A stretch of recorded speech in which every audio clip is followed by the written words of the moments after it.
Assalamualaikum warahmatullahi wabarakatuh.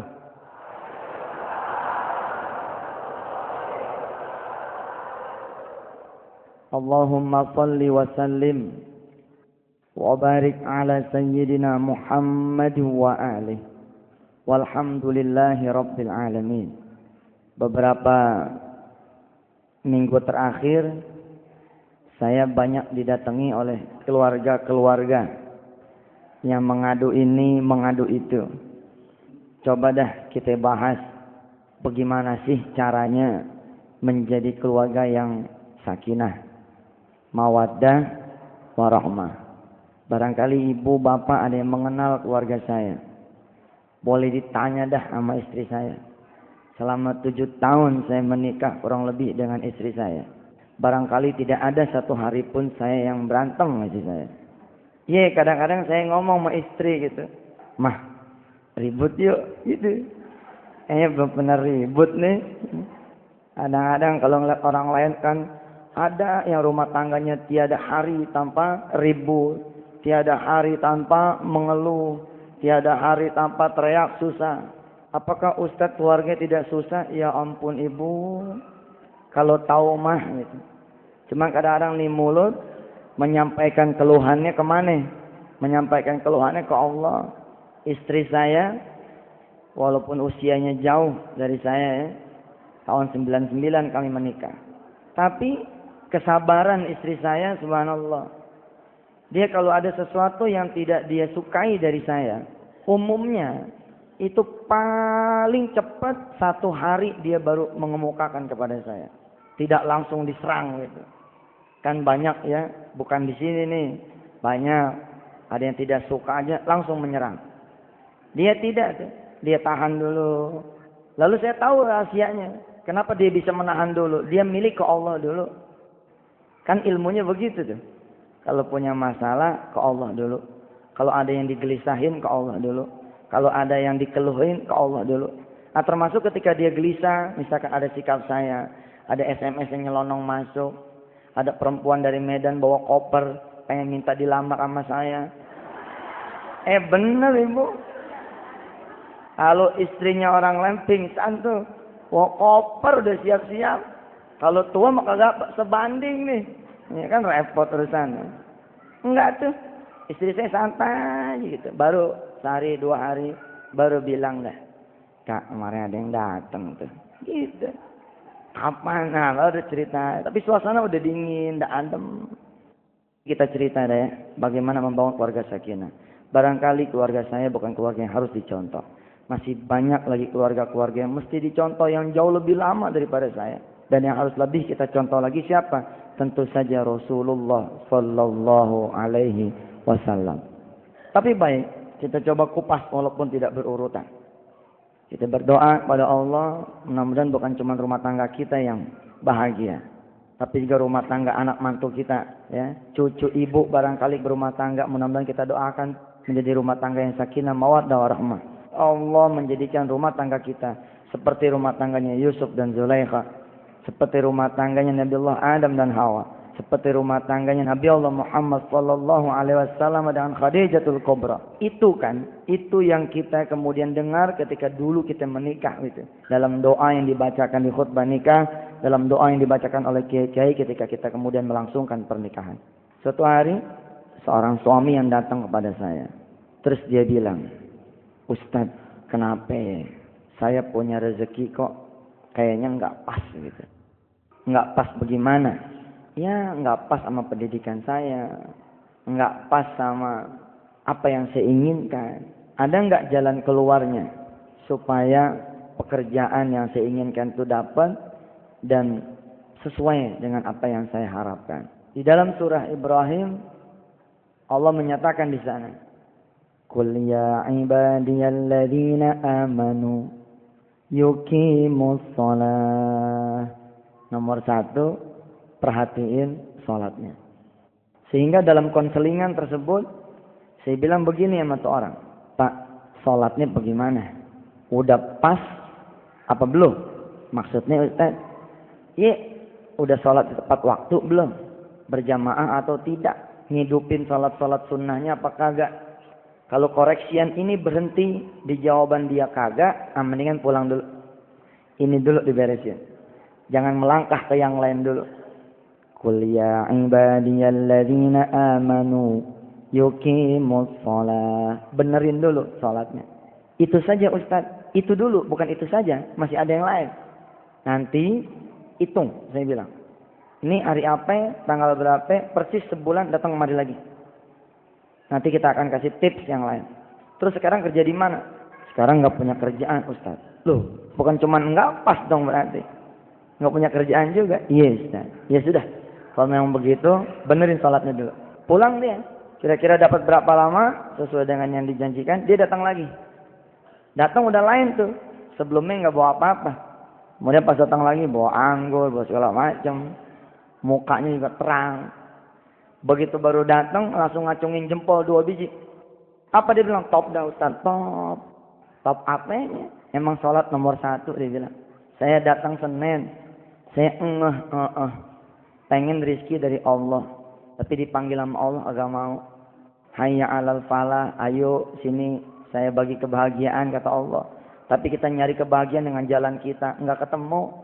Habis jalannya Allah enggak kita tuju. Terus apa lagi? Jadi saya yang dikasih tahu sama dia. Rezeki mau nambah. Iya Ustaz. Sholat sunahnya kagak. Saya tambahin. Ba'diyah, qobliyah, ba'diyah.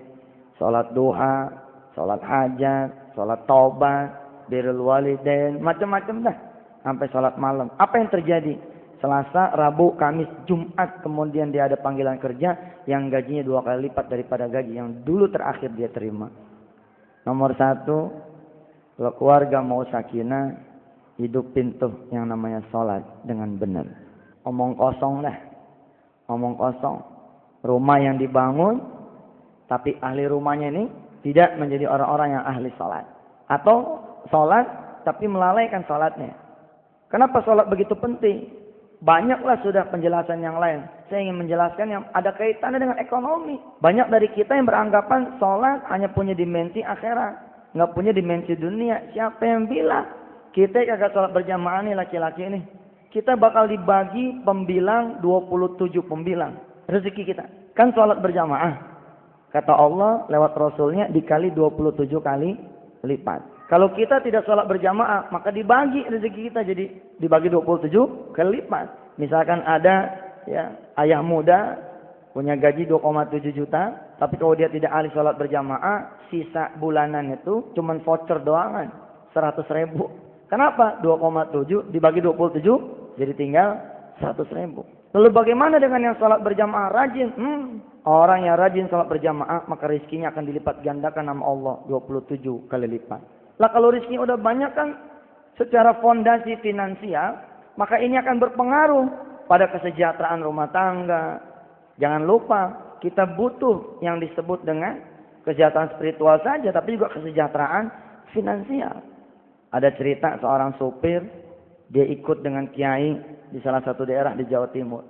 Tidak ada yang istimewa dari ini sopir, kecuali sejak umur 20 tahun, dia sudah ahli sholat berjamaah. Barangkali karena mengikuti sang kiai, salah satu pengaruh positifnya adalah dia menjadi rajin sholat berjamaah. Ketemu di usia 48 tahun tuh. Dia cerita bahwa udah dari umur 20 lah dia jaga sholat berjamaah. Jadi dia tuh orang yang khawatir kalau udah mau masuk waktu belum di sejadah begitu. Beda sama kita. Kita nggak ada khawatir yang barangkali begitu. Dia orang yang khawatir. 3 tahun berselang nggak ketemu. Usianya menjelang 52 begitu. Suatu saat saya ketemu dengan anaknya tuh kiai. Jadi di usia 48 kurang lebih lah. Sang kiai meninggal. Kemudian pada saat meninggal ada seorang juragan besi datang melamar anak dari si sopir ini. Tapi kemudian si sopir merasa karena tidak seimbang, dunianya nggak seimbang, dia menolak. Dia bilang nggak usah lah, bapak orang kaya, saya orang susah. Tetap itu ngotot tuh si juragan besi, minta anak perempuan si sopir yang ditanggung biayanya oleh sang kiai diambil sama dia sebagai mantu. Sehingga akhirnya keluar statement begini, ya sudah. Tunggulah nanti barang 2 tahun lagi kalau emang anak saya sudah selesai kuliah. Gitu. Nah kemudian selesai kuliah ditagih lagi tuh janji. Kalimatnya kira-kira begini. Pak, dari mana jalannya saya mahabbah sama kiai? Kalau bukan saya mengangkat anak bapak menjadi mantu saya. Sebabkan anak bapak dirawat dari kecil sama tuh kiai. Memang kalau di Jawa begitu ya. Kita mahabbah sama cucu kiai, udah kayak ke kiai mahabbahnya. Kita mahabbah ke sopirnya kiai, udah kayak ke kiai ke mahabbahnya. Kita mahabbah kepada anak pungutnya kiai, udah seperti mahabbah ke kiai. Kita mahabbah ke muridnya kiai, juga seperti mahabbah ke kiai. Nggak apa-apa nih, bagus. Sebagai mahabbah kepada guru begitu. 3 tahun setelah pertemuan dengan saya ketemu tuh dengan anaknya Pak Kiai yang menjadi anggota dewan.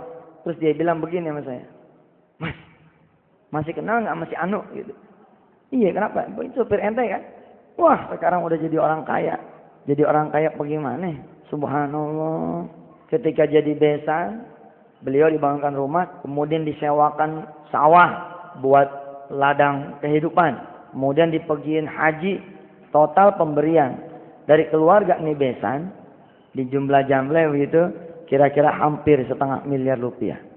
Ketika itu terngiang. Ketika saya ngasih wirid ke dia, kan dia waktu itu minta wiridan. Ustaz, minta wiridan dong biar hidup berubah gitu. Saya waktu itu lagi demen-demennya ngebaca ayat yang kulillahumma malikal mulki. Itu aja saya baca. Kulillahumma malikal mulki tu'til mulka man tasha'u wa tanzi'ul mulka mimman tasha' wa tu'izzu man tasha'u wa tudhillu man tasha' biyadikal khairu innaka ala kulli syai'in qadir tulijul laila fin nahari وتولج النهار في الليل وتخرج الحي من الميت وتخرج الميت من الحي وترزق من تشاء بغير حساب. Kenapa saya ngewiridin itu? Karena saya sadar tahun 99 kagak ada nama kita, kagak ada nama, bau nama kita.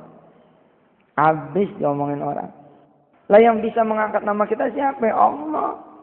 Yang bisa memuliakan orang yang hina, yang bisa ngangkat orang yang jatuh, yang bisa bikin kaya orang yang miskin, yang bisa bikin orang susah jadi senang Allah. Jadi saya baca itu aja.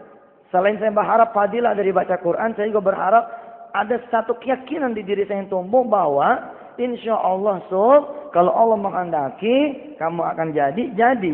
Kamu mulia. Kira-kira tahun itu begitu saya baca. Tulijul laila fin nahari wa tulijun nahara fil laili. Saya yang terpenjara saat itu. Dengan masalah demi masalah, menganggap bahwa hidup sudah tidak akan lagi bisa berubah, memompa hati saya. Alah, tulijul laila fin nahar wa tulijun nahar fil lail. Masa Allah yang bisa mengubah siang jadi malam, malam jadi siang, nggak bisa mengubah hidup saya? Begitu. Wa tukhrijul hayya minal mayyiti wa tukhrijul mayyita minal hayyi. Ngidupin orang yang mati aja bisa, apalagi ngidupin hati saya yang masih belum mati. Insyaallah lah begitu. Wa tarzuqu man tasha'u bighairi hisab. Allah kalau udah mau ngasih rezeki mah dari mana aja jalannya.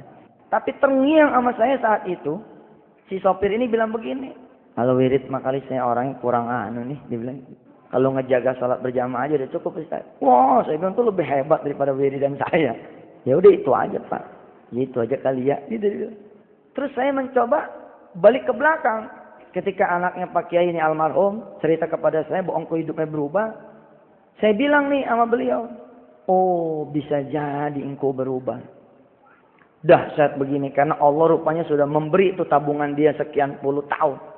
Sekarang kalau orang ahli berjamaah, itu yang namanya rezeki kan dikali 27 kali lipat. Si sopir kerja sama sang kiai, enggak ada gajinya ibu, kecuali bahwa hidup sehari-harinya si sopir menjadi tanggung jawabnya sang kiai. Kiai makan, sopir makan, kira-kira begitu. Kiai makan daging, sopir makan daging. Kiai makan ikan, sopir makan ikan. Kiai puasa, keluarga sopir puasa. Anak-anaknya sopir menjadi juga anak-anaknya kiai. Jadi nggak ada gajinya. Tapi kalau kita kurskan ke rupiah, kira-kira sebenarnya ada gajinya nih. Berapa? 1 juta gitu kan. Kan kalau buat makan sekolah mah 1 juta cukup tuh. Yang penting nggak ada utang, ya kan? Nggak ada macam-macam cukup. Ternyata sama Allah si sopir ini digajinya 27 juta. Kok begitu Ustaz? Iya dong. 1 juta tadi tuh sebenarnya dikali 27 kali lipat. Cuman yang 26 juta disimpan. Kapan dikasihnya? Nanti kalau dia udah pantas, dia udah butuh, dia udah perlu. Rupanya udah pantas tuh. Sekarang kita kaliin. Ada 26 juta yang belum dibayar. Ya kan? Ada 26 juta yang belum dibayar. Kali 12 bulan. Kali kurang lebih 32 tahun. Hasilnya segitu tuh kurang lebih. Sholat diperhatikan.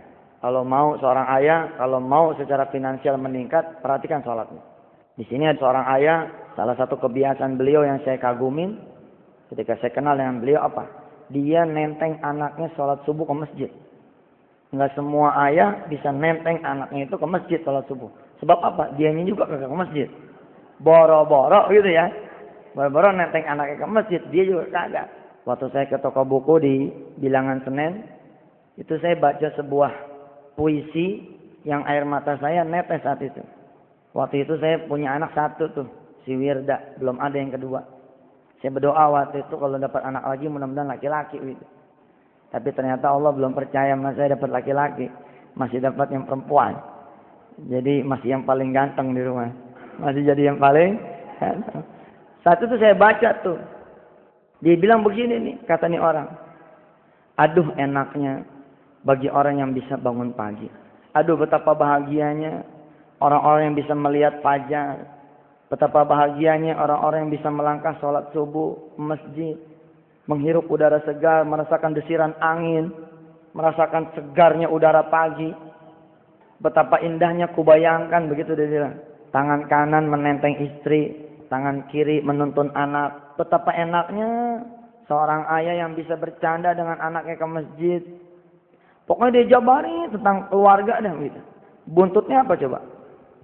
Dari seorang ayah yang sudah 15 tahun merindukan kehadiran seorang anak. Itu saya netes juga tuh air mata. Ya Allah, dia ngebayangin kayak begini. Saya udah punya anak, agak kita tenteng-tenteng gitu. Nomor satu adalah sholat. Maka kemudian Allah mewariskan doa buat kita. Allah mewariskan doa buat kita. Apa tuh doanya? Rabbi ji'alni muqimas sholati wa min dzurriyyati Rabbana wa taqabbal du'a Rabbana ighfirli wa liwalidayya wa lil mu'minina yawma yakumul hisab. Rabbi ij'alni, ya Allah jadikan aku muqimas shalah, orang-orang yang menegakkan salat, wa min dzurriyyati, dan dari garis keturunanku. Rabbana wa taqabbal du'a, ya Allah kabulkan doaku. Ini doa paling komplit di antara yang paling komplit yang lain. Quran doanya paling komplit semua ya. Kenapa ada doa buat kita, buat anak kita? Terus ditambah lagi ada doa buat siapa? Rabbana ighfirli wa liwalidayya, buat orang tua kita. Jadi itu doa buat kita, buat atas, buat bawah. Saya alhamdulillah termasuk yang mendawamkan tuh baca doa ini habis salat. Kenapa? Karena emang doanya tuh buat kemana-mana gitu. Terus yang nomor 2, kalau keluarga mau sakinah, salat. Istri bisa nggak salat berjamaah? Bisa. Dengan mendorong suami bangun salat subuh berjamaah di masjid, sama pahalanya. Sama. Langkahnya suami ke masjid jadi langkah ibu. Pulang dari masjid ke rumah jadi langkah ibu. Semua dorong masjid. Biar ibu juga mendapatkan pahala. Saya ingat ya sebelum mengajak ke yang kedua. Karena bagi saya emang sholat ini istimewa banget. Kalau ibu bapak sempat dapetin poster saya yang pertama dulu. Ada tulisan kurang lebih begini. Andai kesusahan adalah hujan. Dan kesenangan adalah matahari. Gitu. Maka kita butuh keduanya untuk bisa melihat pelangi. Sebelum jauh-jauh memperbaiki diri. Sebelum jauh-jauh mencari solusi buat segala permasalahan yang kita hadapi, nomor 1 yang harus kita perbaiki adalah sholat. Ini ucapan siapa coba? Ucapan istri saya. Saya mah kagum bener dah sama istri saya, bener. Saya pusing banget, pusing, tagihan banyak. Gitu. Rezeki dirasa seret begitu. Asar nih, asar dia ngomong sama saya. Kak, kakak ingat gak? Ingat apa? Apa yang kurang dari kakak? Apaan? Sholat tuh. Mau sholat dekat kalau kamu sholat. Mau sholat gila, rezeki bakalan nambah. Astagfirullah, iya. Asar kan nggak bisa diperbaiki tuh. Kenapa? Udah lewat. Yang bisa diperbaiki yang mana? Maghrib. Oh, saya kencang tuh hati. Baik mah. Kita maghrib papa ke musola dah. Barangkali dialog juga tuh menjadi salah satu terapi sakinah ya. Kalau sakinah. Berangkat ke musola. Berangkatnya malah jam 6 kurang. Ngapain? Ngincer azan. Ngincer azan supaya saya jadi muazin. Supaya apa? Supaya saat itu orang-orang yang sholat ke musola menjadi sholatnya saya. Kalau saya yang manggil dia pada datang tuh. Jadi kan sholatnya dihitung sebagai sholat muazin juga. Habis sholat, tetangga saya ngomong begini. Tumben, Sob, lagi ada di rumah nih. Saya bilang, iya nih lagi ada di rumah. Padahal sering juga di rumah. Emang jadi ustadz bukan jaminan juga gitu. Bukan. Yang jadi jaminan mah orang-orang yang bertakwa kan gitu. Ada Yusuf mah azannya lain. Jadi orang pada datang gitu. Tetap jangan pulang ya. Bentar kata dia gitu. Udah. Mbak Dian. Kemudian kita ngobrol sebentar. Dia bilang, saya pulang dulu dah. Ntar Isa balik lagi. Benar-benar. Dia ke dalam rumah. Dia ngasih tentengan tuh. Kalau nggak salah ada pepaya. Ada apa lagi tuh. Pokoknya buah-buahan lah ya. Saya bawa pulang nih buah. Assalamualaikum. Salam. Istri saya cium tangan. Dia ngeliat tentengan. Waduh, baru sholat sekali udah bawa tentengan. Subhanallah. Sederhana ya. Tapi ini membuat kita jadi belajar. Oh iya ya. Jauh-jauh kita nyari buat keluarga kita. Bener. Sholat depan mata kita nggak benar.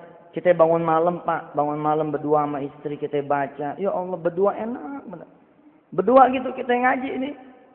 Yusabbihu lillahi ma fis samawati wa ma fil ardil malikil quddus al-malikil quddusil azizil hakim huwa alladhi ba'atha fil ummiyina rasulan minhum yatlu alaihim ayatihi wa yuzakkihim wa yu'allimuhumul kitaba wal hikmah وَإِنْ كَانُوا مِنْ قَبْلُ لَفِي ضَلَالٍ مُبِينٍ وَآخَرِينَ مِنْهُمْ لَمَّا يَلْحَقُوا بِهِمْ وَهُوَ الْعَزِيزُ الْحَكِيمُ ذَلِكَ فَضْلُ اللَّهِ يُؤْتِيهِ مَنْ يَشَاءُ وَاللَّهُ ذُو الْفَضْلِ الْعَظِيمِ.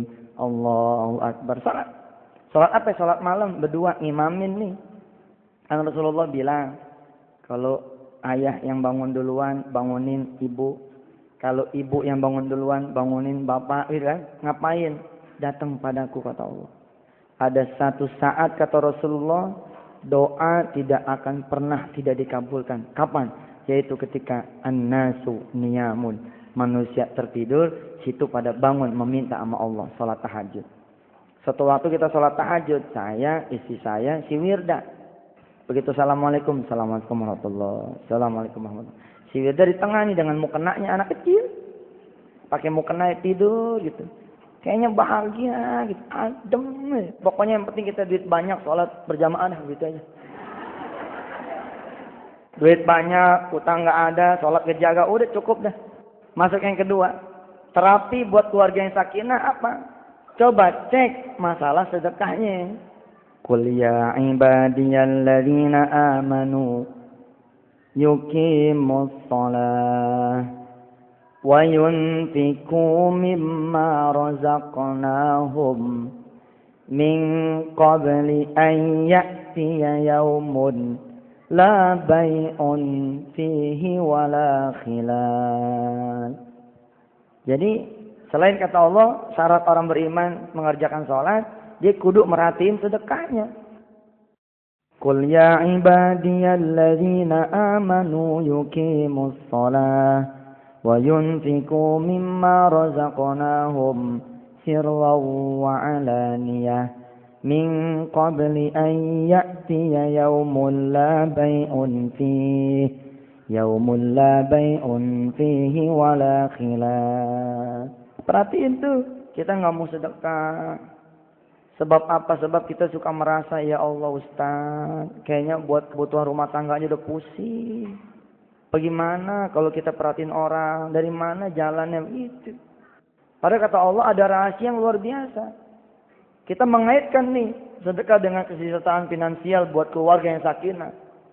Kalau kita mau dicukupkan kekurangan kita udah tahu teorinya. Banyak sudah pengajian sedekah digelar sama wisata hati. Banyak. Rumah tangga, kaya, terus segala macam ada. Suami ganteng, istri cakep, tapi tetap gundah gulana. Anak bukan nggak ada. Pokoknya orang ngelihat nggak pantas dah, dia susah gitu. Orang ngelihat kagak pantas, dia punya keluhan, tapi dia punya keluhan. Dia berpikir, aduh, kayaknya ada yang kurang gitu, apa gitu.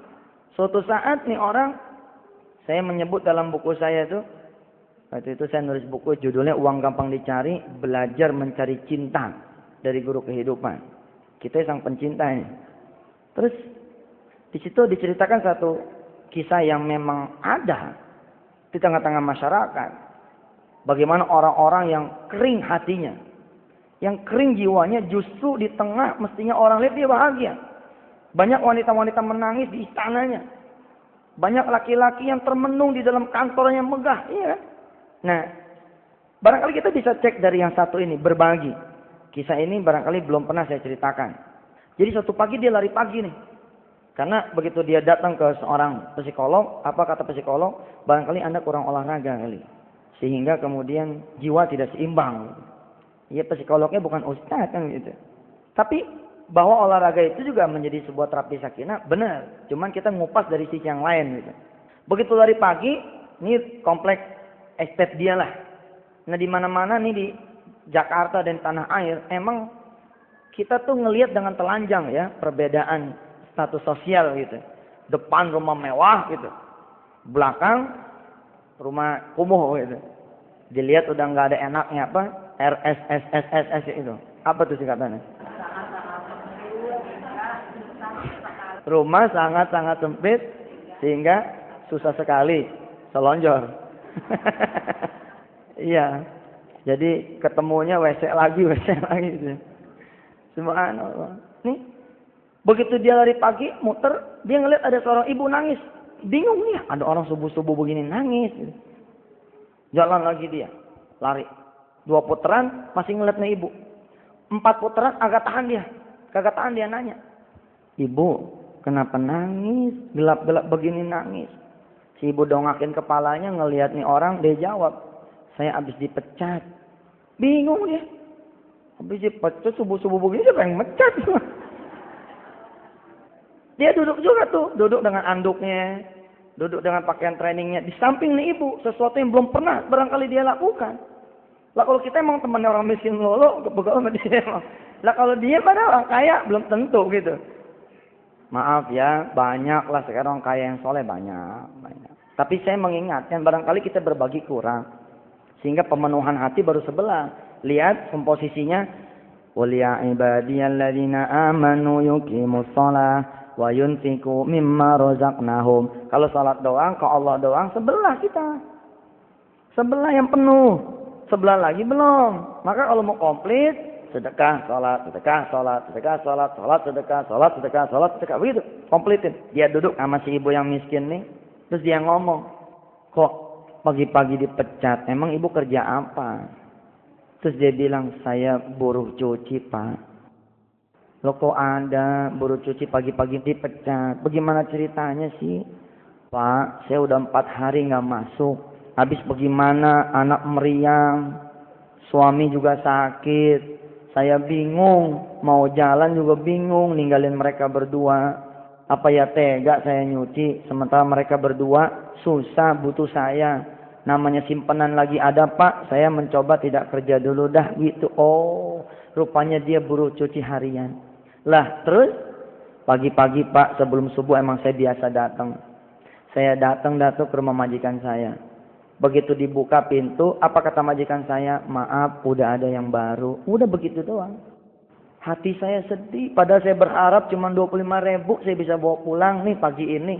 Istighfar tuh nih orang. Astagfirullah. Yang benar ibu? Iya pak. Saya kerja cuma dari jam 5 sampai jam 10. Harian 25.000 itu.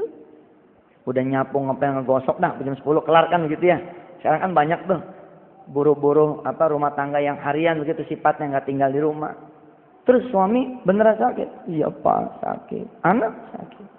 Ya sudah, ikut ke rumah saya dulu yuk. Gitu dibilang. Ikut nih diteteng nih.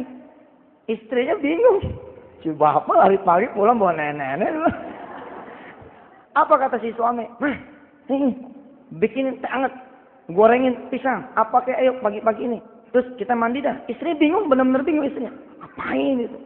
Begitu istrinya mandi segala macam rapi, si suami baru ngomong sama istrinya. Papa ketemu nih, begini cerita. Oh, kalau begitu mas sebentar, kata istrinya. Dia masuk ke kamar. Dia bawa syal. Dia keluar kamar bawa syal. Yuk temenin. Begitu temenin, rumah nih ibu, rumah matahari. Tahu nggak rumah matahari? Saking banyaknya genteng yang bolong gitu ya. Jadi matahari langsung blus gitu. Masuk dia kagak ada lagi gentengnya gitu. Ibu, bapak, secara psikologis kenapa Allah menyuruh kita berbagi supaya tumbuh rasa syukur di hati kita. Kalau sudah tumbuh rasa syukur di hati kita, bohong kalau kita kemudian enggak bahagia. La in syakartum la azidannakum wa la in kafartum inna azabi lasyadid. Kalau kamu bersyukur, aku akan tambahin nikmatku. Tapi kalau kamu kufur, aku akan tarik. Kita sakit, ya, ibu sakit, tapi kaki kiri dipakein kaos kaki sama cucu yang sebelah sini. Kaki kanan dipakein kaos kaki sama cucu yang belah mari. Apa enggak bahagia hati kita? Bahagia. Begitu kita sakit, mantu kita ngebeliin tuh kursi goyang, goyang sana, goyang sini, gitu kan? Ada kan kursi goyang? Ada. Coba ibu bayangin tuh ibu sakit, ada mantu yang beliin itu, atau ada anak yang beliin itu. Kemudian cucu-cucu kita, anak-anak ibu, pada nemenin di sekeliling. Allah mengajarkan lewat Rasulnya, dawu mardakum bis-shadaqah. Obati penyakit kamu dengan sedekah. Sok jalan ayo ke orang-orang yang memang pada susah. Jalan ke orang-orang yang pada sakit. Di belakang rumah kita, di gang sebelah kita, di kampung sebelah kita. Begitu datang ada nenek-nenek terbaring. Nggak ada orang di sebelahnya. Kita mikir. Kita sakit ya Allah. Iya ya. Malah jadi rahmat. Ya. Ini ada kawan saya nih Haji Faidal. Mana Allah kemarin saya belajar dari dia. Begitu keluarganya sakit, apa dia bilang? Ini rahmat nih Ustaz.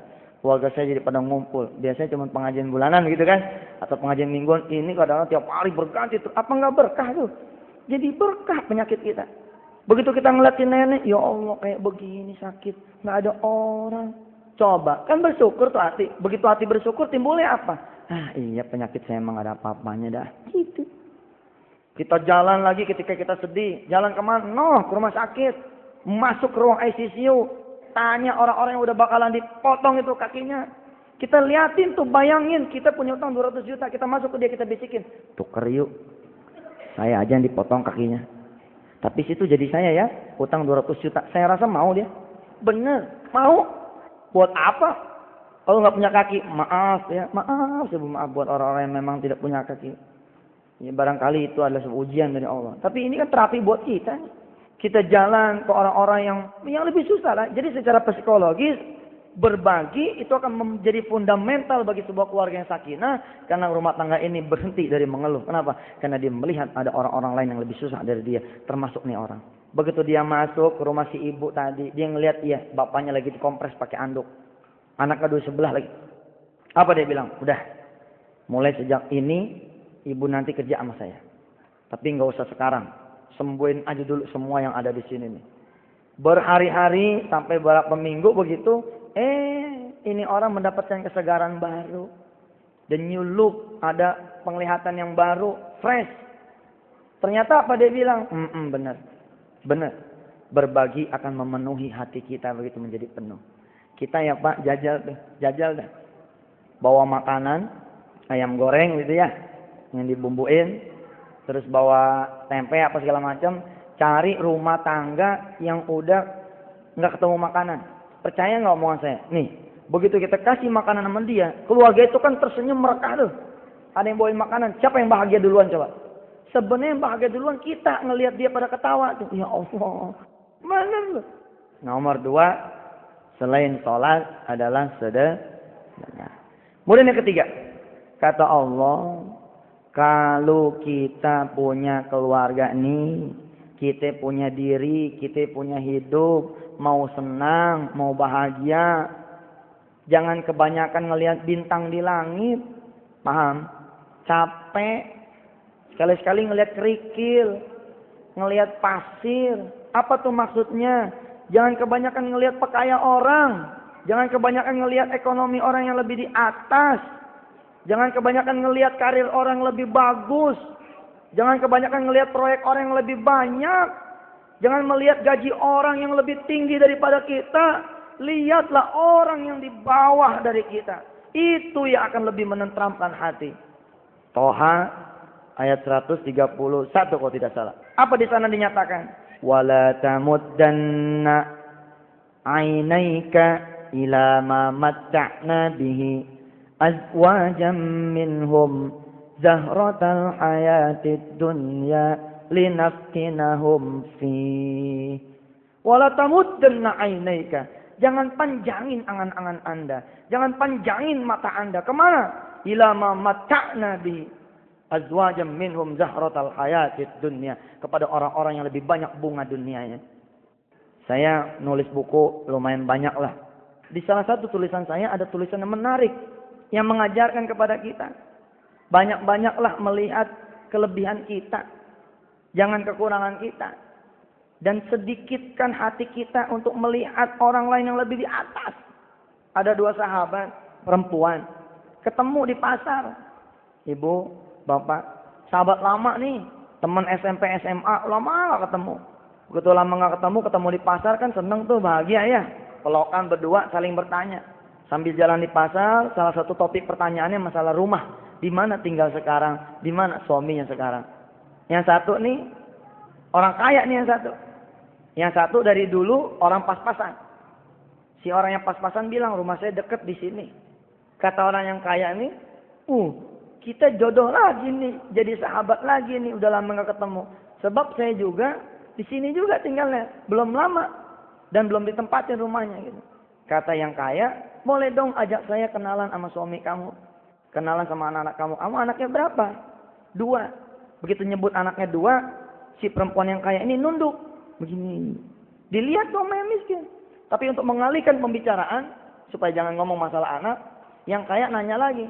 Anak-anak kamu sehat? Sehat, alhamdulillah. Yuk saya pengen lihat ponakan yuk. Itu kata yang perempuan kaya. Jalan tuh ceritanya.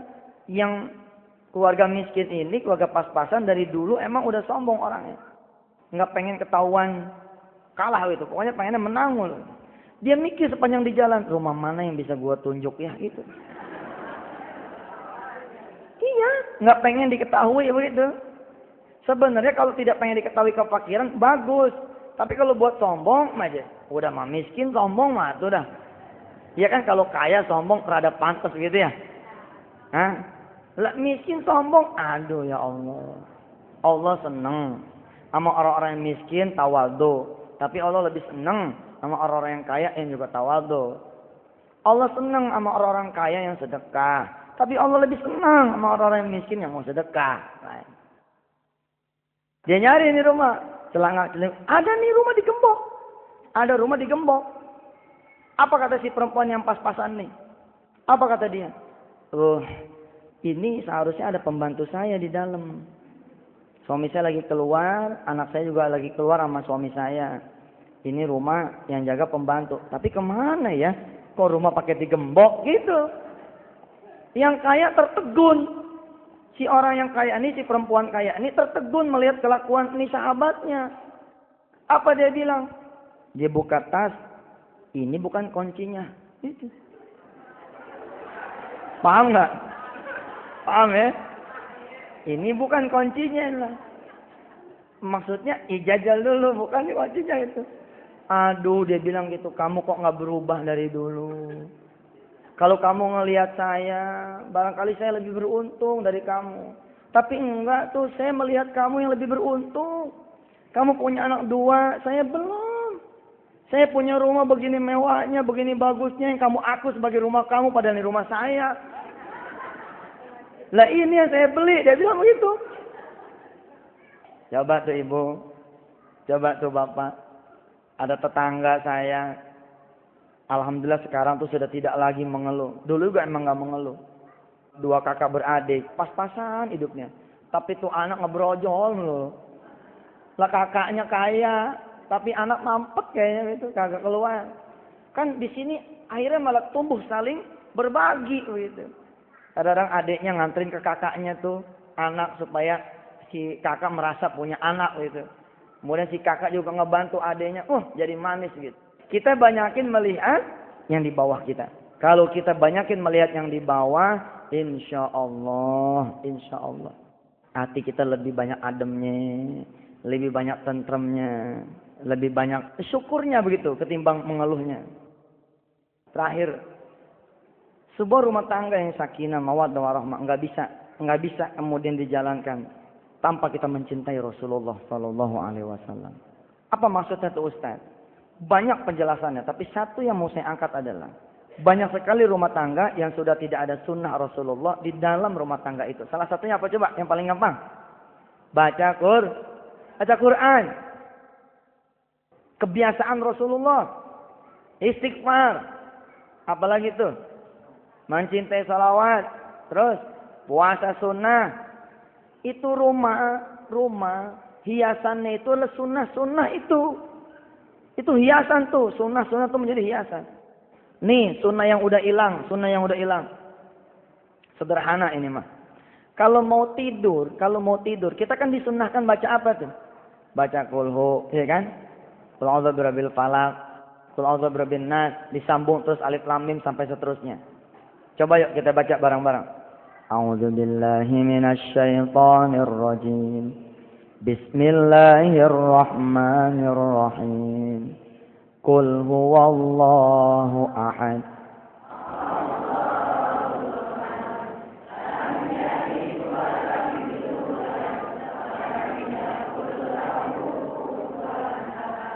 Bismillahirrahmanirrahim. Qul huwallahu ahad. Allahus samad. Lam yalid wa lam yulad wa lam yakul lahu kufuwan ahad. Bismillahirrahmanirrahim. Qul huwallahu ahad. Allahus samad. Lam yalid wa lam yulad wa lam yakul lahu kufuwan ahad. La ilaha illallah wallahu akbar. Bismillahirrahmanirrahim. Qul a'udzu birabbil falaq.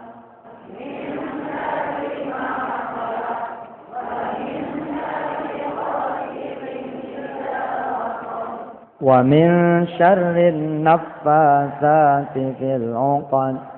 Wa min syarri hasidin idza hasad. Stop ya, sampai terus jatuh nih. Nanti sampai Rabbana la tu'akhidna in nasina, terus sampai akhir ayat Al-Baqarah. Ini dibaca menjelang kita tidur, ambil air wudu supaya lengkap kita punya tidur. Kita enggak, ibu-ibu begitu mau tidur yang diambil apa? Bukan air wudu, masker bengkoang yang diambil. Begitu suami mau pulang mau nyium, idih, gue nyium badut. Masker bengkoang boleh pakai kan buat nyenengin suami, tapi ambil wudhu dulu, gitu ya. Jadi yang nomor 4 apa tadi? Menghidupkan sunnah-sunnah Rasul. Cari apa yang bisa kita hidupkan. Baik ibu bapak yang dirahmati Allah. Ini dulu yang bisa saya beri. Terima kasih atas perhatiannya. Mudah-mudahan Allah menjadikan kita keluarga-keluarga yang sakinah, mawaddah warahmah. Billahi taufik wal hidayah. Wassalamualaikum warahmatullahi wabarakatuh.